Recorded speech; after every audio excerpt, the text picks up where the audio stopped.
장마가 시작되었는지 계속적으로 비가 오네요. 오늘은 부추전을 한번 만들어 보겠습니다. 먼저 부추, 부침가루, 식용유가 필요하고 그 외에 팽이버섯, 애호박, 마늘, 새우살이 있으면 좋아요. 부추전 만들기 시작해 보겠습니다. 먼저 묶여있는 부추를 풀어주고 물에 깨끗하게 씻어줍니다. 아무래도 흙 부분이 많이 묻어 있고요. 눌려져서 조금 상한 부분을 가려내 줍니다. 부추 양이 생각보다 많아서 부추전으로 사용할 양만큼만 덜어내고 나머지는 다른 요리에 활용하였습니다. 흙이 섞여 있는 뿌연 물들이 보이시죠? 이렇게 여러 번 반복해서 씻어주고 맑은 물이 나올 때까지 씻어줬습니다.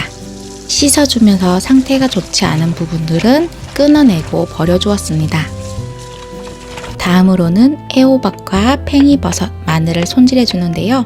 애호박은 얇게 썰어주고 마늘 같은 경우에는 슬라이스로 썰어 주었습니다. 요리를 자주 하는 저이지만 아직까지 칼은 무서워요. 여러분들도 칼질 하실 때에는 항상 베이지 않게 조심하세요. 야채 손질이 모두 끝났습니다.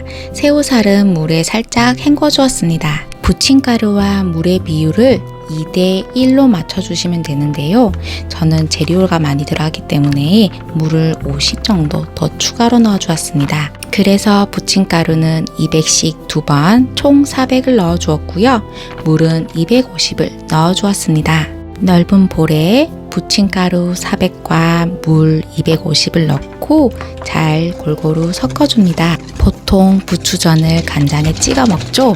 저희도 찍어 먹지만 반죽물에다가 소금 간을 살짝 해주었습니다. 깨끗하게 씻어둔 부추를 가위로 먹기 좋은 크기로 싹둑싹둑 잘라서 넣어주었습니다. 끝부분은 조금 딱딱한 것 같아서 넣지 않았어요. 개인적으로 부추는 칼질보다는 가위로 자르는 것이 훨씬 편한 것 같았어요.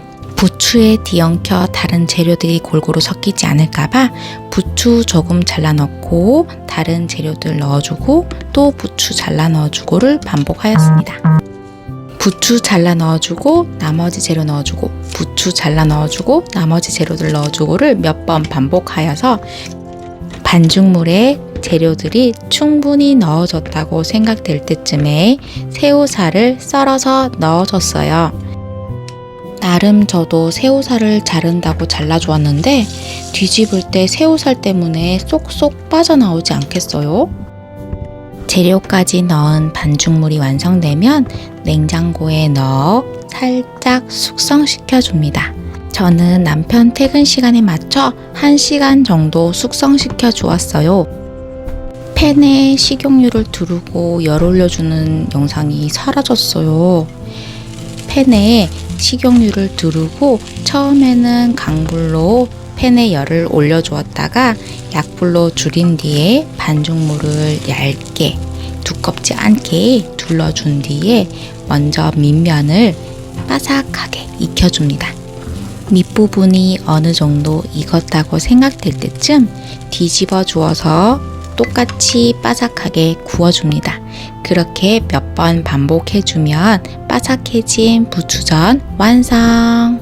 비 오는 날 생각나는 단어 중 하나인 부추전. 만들기 어렵지 않으시죠? 여러분들도 바삭한 부추전 만들어 드시고 행복한 하루 되세요.